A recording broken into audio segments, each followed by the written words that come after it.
जाने अखियां से आई लव यू लिखा। आराम से नहीं जा पा रहे आप, नहीं आराम से के पानी छिड़का। पिंकू भैया और आनंद भैया टाइट है आप लोग।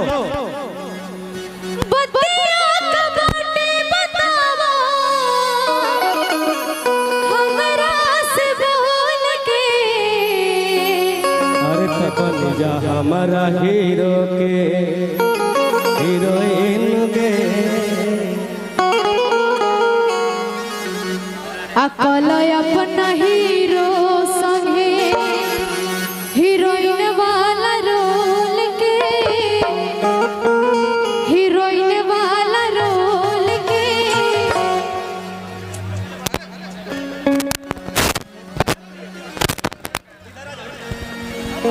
बाप रे बाप, स्टेज से नीचे उतार देगा। अच्छा नहीं